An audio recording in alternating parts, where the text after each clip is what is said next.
Este video arranca ya con un chisme. Me mudé de país. Yo solía vivir en Arraial do Cabo, en Brasil, y ahora estoy viviendo en La Plata, Argentina. Por eso este video, como verán, tiene otro fondo, otras circunstancias. Acá otro outfit. Se acabaron las mallas, en breve se va el bronceado. Y hoy el tema de este video es el chisme. ¿Por qué elegí este tema? Les voy a decir la verdad. Total, este video lo ve poca gente todavía. Elegí el chisme porque tuve unas experiencias muy traumáticas con el chisme cuando vivía en Arraial do Cabo, que es un pueblo muy pequeño. Y entonces se me ocurrió, como siempre que me pasa algo que me incomoda o me inquieta, pensarlo desde la filosofía para ver bien de qué se trata y qué es lo que está pasando. Yo creo que en este mundo hay dos tipos de personas, los que miran para adentro y los que no. Y Dios mediante yo pretendo ser del primer grupo, así que si vos también, subite que vamos a hablar un poco de algunas cosas. ¿Qué es el chisme? Para empezar, el chisme, según lo primero que me aparece, ¿no? Ponés Google, ¿qué es el chisme? Lo primero que me apareció es noticia verdadera o falsa que se comparte entre personas con la intención de indisponer, palabra negativa me parece, ¿no? De indisponer a unos con otros. Es decir, que yo lo que busco es influir en la opinión del otro sobre un otro del cual yo estoy hablando. No sé si se entiende, está un poco ahí trabalenguas, pero va por ahí. Acá ya hay una connotación negativa, ¿no? Y a mí lo que me gustaría que hoy pensáramos es si el chisme es una falla humana, un error, un defecto, hueva. Si es algo necesario, si es algo, no sé si necesario, pero por lo menos inevitable, parte de quienes somos, y no tanto un error, sino algo que nos constituye. Ahí me gustaría ya que fueran comentando ¿qué creen ustedes? ¿Es un error? ¿Es algo malo? ¿O es algo que simplemente forma parte de quienes somos? No tiene por qué ser bueno por formar parte de quienes somos o por sernos natural el chisme. Simplemente es inevitable y ya no se puede ver como un error. Esta es la pregunta que a mí me empezó a surgir, ¿no? Bueno, el chisme es algo malo, y ahí empecé a escuchar, y de hecho, si me siguen en Instagram, que es @birritafilosófica, van a ver que yo siempre voy haciéndole entrevistas a la gente, y salí por Arraial do Cabo a preguntarle a la gente, ¿cómo te llevas con el chisme? ¿Te importa lo que se dice de vos? ¿Por qué crees que la gente chusmea? Y mucha gente me decía como, la gente que chusmea no tiene vida, si chusmeas es porque no estás siendo feliz, tenés que hacerte cargo de tu vida y dejar de mirar la vida de los otros. Y si bien todo esto suena maravilloso, porque yo en ese momento, por experiencias que había tenido, estaba odiando a la gente chusma, no me parecía cierto. Me parece que chusmeamos por otra cosa. No chusmeamos ni por aburridos, ni chusmeamos por infelices. Sí hay una realidad, creo yo, que es que la gente feliz, la gente que está bien, tiende a mirar menos el lado negativo de las cosas. Y el chisme, que más circula, suele ser el negativo. Entonces, si vos estás un poco en una, probablemente te enfoques más en eso, en lo negativo, y hasta incluso te pueda molestar en un chisme sobre el otro. Y ahora vamos a ver por qué. Pero si vos estás bien y feliz, puede ser un chisme, te puede reír un rato, pero tampoco le va a dar tanta importancia porque no te hace sentir amenazado. Y acá va la primera distinción sobre el chisme que me gustaría hacer. Yo muchas cosas de las que voy a ir diciendo las estoy tomando de un artículo que leí sobre el chisme en la teoría de la evolución de Robert Dunbar, que es un antropólogo que es muy interesante. Quien quiera el artículo me escribe y se lo paso, que es muy muy bueno y es muy breve y la verdad es que es bien fácil de entender. El chisme puede pensarse como algo que nos busca advertir de los peligros, ¿no? Se dice que las cosas buenas se escriben con un dedo en la arena y las cosas malas se tallan en la piedra. Siempre lo malo es como que tiene otro nivel de relevancia, ¿no? Probablemente por el hecho de que nos está buscando proteger, está buscando advertirnos que hay un peligro para nuestra existencia. Entonces, cuando yo comparto una noticia o un chisme, como por ejemplo, che, tal persona roba, guarda, o che, esta persona es un estafador, o bueno, cosas mucho peores, lo que busco ahí es influir en el otro, ¿sí? Que cambie su opinión sobre el otro, para que esa persona que a mí me importa en teoría, se proteja, se cuide, esté atento, se maneje de otra forma, no confíe. Y acá hay otra palabra clave que vamos a trabajar hoy, que es la de la confianza. El chisme, la manipulación y la confianza van siendo las tres palabras a resaltar hoy. Ahí es una función que uno dice, bueno, está bueno tener esa data, ¿no? Vos llegás a un lugar nuevo. Por ejemplo, yo llego a un lugar nuevo y digo, che, me ofrecieron un laburo acá. Esto lo decía una de las chicas en la última birrita. Me ofrecieron un laburo en este lugar. Y ahí alguien que vive ahí hace 3 años te dice, che, no vayas allá porque tienen... Les caen los aros, chicos. Supongamos que una persona te dice entonces, no trabajes acá porque este lugar son muy maltratadores, son muy negreros, son explotadores y tal. Bueno, entonces vos ese chisme obviamente podés tomarlo o dejarlo, pero probablemente te sirva. Y ahí el chisme está cumpliendo una función en la cual me parece que no es un error, ¿no? Me parece que está siendo un aliado. Ahora, ¿por qué eso se transforma en algo tan tremendo y que a muchas personas perjudica y hasta incluso, ¿no? Con todo esto que es la reputación de uno, lo termina damnificando? Bueno, acá vale la pena preguntarnos por el origen. ¿De dónde viene el chisme? Claro que no lo sabemos, son todas hipótesis, porque habría que remontarnos al origen del lenguaje, pero acá nuestro antropólogo de confianza, Robert Dunbar, tiene ahí unas ideas bastante razonables que me gustaría que pensemos juntos. Una de ellas es sobre el origen del chisme. Él dice que descendemos de los primates y que los primates, para sobrevivir, les conviene estar en grupos grandes para protegerse de los depredadores. ¿Qué es lo que pasa? Claro, les conviene estar en grupos grandes, pero al individuo convivir con muchos otros individuos en un grupo le genera algunos inconvenientes, ¿no? Como por ejemplo, bueno, más gente con la cual competir por la comida, por el poder, por el apareamiento, lo que fuera.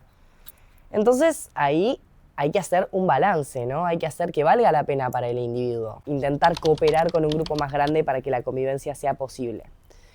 Entonces, dice, aparecen la confianza y la obligación. Intentar que los otros sean nuestros aliados.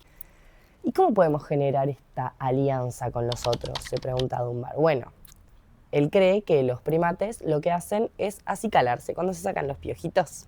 Bueno, ese contacto físico genera una liberación de endorfinas que genera lazos entre los individuos y también, ¿no?, cuando alguien te está acicalando, así como cuando alguien te está haciendo caricias o lo que fuera, eso muchas veces comunica mucho más que las palabras, ¿no? Yo le puedo decir a alguien, me importás o me importa estar pasando más este momento con vos que hacer cualquier otra cosa, o simplemente puedo estar ahí dedicándole ese tiempo y ese mensaje va a pasar también, ¿no? Es como que se le da al otro una importancia y una dedicación y un tiempo.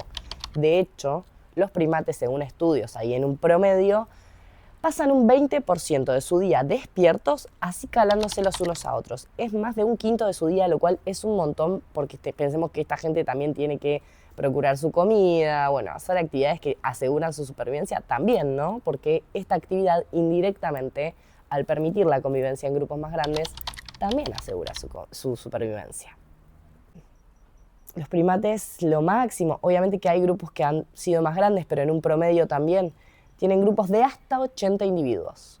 Hasta 80 individuos, incluso los grupos de 80 individuos, se dedica a eso, un 20% del día acicalándose, lo cual es un montón.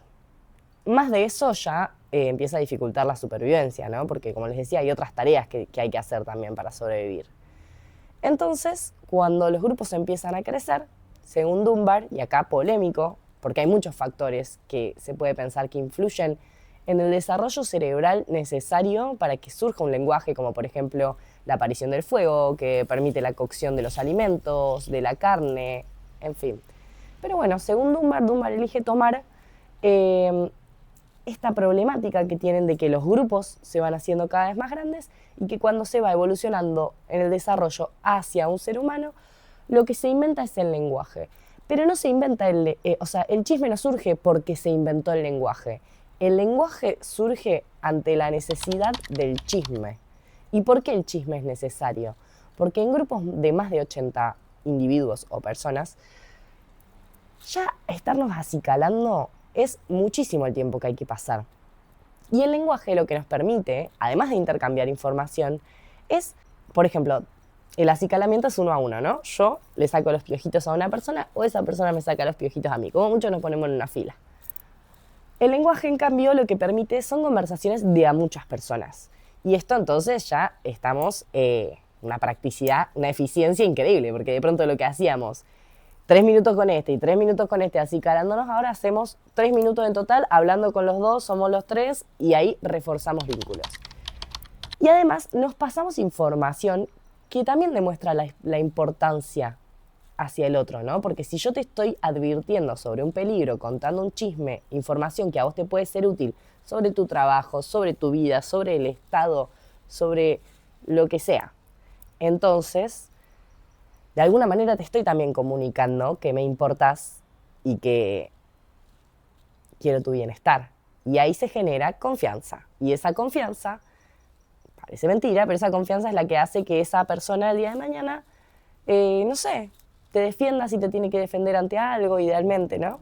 Que después vamos a hablar de esto también. Algo de lo que habla el antropólogo es que muchas personas, uno establece una confianza, ¿no? Y establece unas normas que están implícitas. Por ejemplo, que cuando yo hago una promesa, esto habla mucho Kant con el imperativo categórico, cuando yo hago una promesa, se supone que la promesa va a ser cumplida, porque si nadie cumpliera con sus promesas, entonces la institución de la promesa no existiría, no tendría sentido que existieran las promesas, porque todos sabemos que todos van a mentir y que todo lo que te prometen es falso.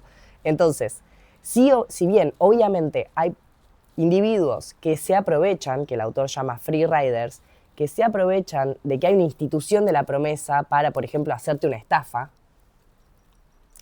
en el general, en el común, la idea es que las promesas se cumplen. Discutible, por favor, también discutamos, me interesa. Pero bueno, lo que él dice es esto, con tanto el acicalamiento como el chisme se genera una confianza y encima el chisme lo que nos permite es decirnos, che, guarda que este te hace una promesa y te estafa.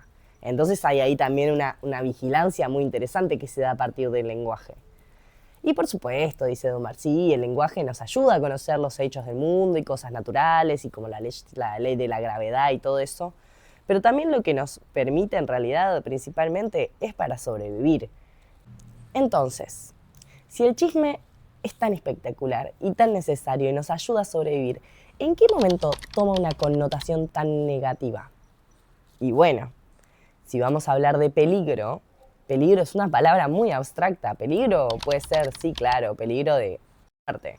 Pero también puede ser peligro porque amenaza mis creencias, porque amenaza mis valores, porque amenaza mi identidad. Porque si yo considero que esta persona que se maneja diferente a mí está haciendo las cosas bien y yo no estoy seguro de quién soy, entonces posiblemente eso me moleste algo, me mueva algo y trate de generar que las personas que me rodean me den la razón a mí de que lo que está haciendo esa persona está mal y lo que yo estoy haciendo está bien. Muy abstracto, lo sé, muy concreto a la vez, porque estoy hablando de algo que me pasó, gente. Entonces, vamos, piensen situaciones. Pero entonces este peligro, al ser tan amplio, no sabemos tan bien qué significa, depende de cada uno, es muy personal, es muy subjetivo. Y ahí es cuando el chisme se empieza a volver una forma de manipulación que moralmente está un poco dudosa, como mínimo, pero que no deja de ser algo inevitable y algo humano y por lo cual yo jamás juzgaría a nadie por un chisme siempre y cuando esa persona se haga cargo de lo que habló y de lo que dijo y no sea trapo sucio. Algo también que me dijo una persona a la cual entrevisté en la playa, que voy a intentar poner el clip acá y si no lo buscan en mi Instagram, es que si un chisme a vos te molesta es porque te tambalea algo dentro. Y ahí me tocó, como dije al inicio de este video, mirar para adentro. Porque a mí me importó lo que se decía de mí. Sí, todo el mundo te va a decir, no me importa a mí lo que se diga de mí. No creo, porque vivimos en una sociedad y la verdad es que nuestro capital simbólico, es decir, nuestra reputación, nuestra autoridad en los lugares, tiene consecuencias que también son importantes para nuestra supervivencia. Depende cuán grave sea el chisme que se diga, ¿no? Pero hay chismes que te pueden costar trabajos, parejas, lo que fuera. Ahí me tocó preguntarme qué es lo que se estaba tambaleando adentro mío cada vez que estas personas decían algo. Porque no todos los chismes me molestan y también no todas las personas que lo dicen me molestan. Y ahí entendí algo, primero, que es muy importante saber a quién escuchar y saber a quién prestarle atención y saber qué juicio te parece importante. Esto acá es como un área gris, ¿no? Porque obviamente que uno tiende a escuchar y a darle importancia o a querer darle importancia a la gente que dice cosas buenas de vos. Uno intenta quedarse con eso, a pesar de que es tan difícil borrarse las cosas malas de la cabeza. Uno dice, bueno, no, toda esta gente es envidiosa y esta persona una de 10 que me ve bien, esa es la que tiene razón y es la más racional y la más inteligente y en la cual confío. Pero bueno, sí es interesante hacer un proceso de selección y observar, así como uno mira para adentro, también para afuera. y filtrar las palabras que llegan a nuestros oídos. Esto también lo hablamos en la última birrita filosófica, que de hecho este domingo hay una virtual, si te querés sumar, que va a ser muy interesante. Esto también lo hablamos en la última birrita filosófica, y es que hay que poner un filtro, no solo en lo que escuchamos, sino también en lo que decimos. Está este triple filtro aristotélico, que en verdad no lo dijo tan así Aristóteles, pero me interesa, me gusta cómo esta fake news de que Aristóteles dijo esto, me parece muy interesante para charlar. Y es que antes de decir algo, preguntamos si es bueno, si es necesario y si es verdadero. Creo que si todos aplicáramos este filtro, seríamos todos mudos, nadie diría una palabra. Pero bueno, es una pregunta interesante para hacerse. ¿Es necesario? Sobre todo es necesario. ¿Por qué es bueno? Bueno, yo puedo decir algo malo, pero justamente que esté advirtiendo al otro de un peligro. ¿Y es verdadero? Bueno, si no es verdadero, decís, che, no sé si esto es verdad, qué sé yo. Pero es necesario que te lo diga porque, no sé, estás por agarrar un trabajo que no te conviene, porque te estás por involucrar con alguien que, bueno, mira, yo te paso esta data que tengo, fíjate. Entonces, de nuevo, ¿cómo se convierte en algo tan horrendo que pareciera hacernos sufrir tanto el chisme? Y bueno, porque si bien estamos hechos para cooperar en grupo, o no sé si hechos porque nadie nos ha diseñado, o sí, no sé, si bien tenemos una predisposición a cooperar en grupo, el mundo no es un grupo y cooperamos entre todos. Hay muchos grupos en el mundo, imagínense el mundo, ¿no? Hay muchos grupos y en una ciudad hay muchos grupos y en un grupo hay subgrupos. Entonces, uno siempre, ¿no? Como que anda cambiando confianza y lealtades y hablando y fortaleciendo vínculos a partir del chisme, porque el hecho de simplemente conversar con alguien de lo que sea genera como un refuerzo de un vínculo. Imagínate si te cuento algo interesante, imagínate si te cuento algo jugoso, que te puede servir encima, que te puede salvar de algo espectacular. Entonces ese vínculo se fortalece más y mi identidad se fortalece más, porque lo que yo te digo habla de quién yo soy. Tenemos la construcción acá. Habla de quién yo soy. Entonces, cuando yo critico a un otro, lo que hago en realidad es ponerme en general en un lugar de superioridad. Y esto es súper humano y yo no juzgo a nadie por hacerlo, o sí. Pero nada, es así. Para mí esto es así, no es discutible. Si lo querés discutir, mensajito privado, nos vamos a las manos. Porque realmente creo que siempre que uno habla de un otro mal, es porque se está poniendo en un lugar de superioridad. Pero bueno, estas fueron mis reflexiones sobre el chisme. Muy incompletas, muy improvisadas, porque la verdad es que tenía ganas de hablarlo desde mi experiencia, porque también en la birrita filosófica se dio que hablemos desde nuestras experiencias y me pareció súper enriquecedor. Y me parece que si bien todos decimos, o no sé si todos, pero muchos decimos que no nos importa lo que digan los otros de nosotros, creo que estaría bueno mirar para adentro y sincerarnos. O por lo menos entender por qué. Porque también que no te importe nada de lo que se dice de vos está un poco raro. No sé, ¿qué opinan? Los leo en comentarios. Y mientras comentan este video, los invito a que se suscriban, los invito a que vengan a la próxima birrita que va a ser este domingo, 6:30 de la tarde de manera virtual. Y vamos a hablar de la gratitud, cosa que también, hay tela para cortar. Así que te espero.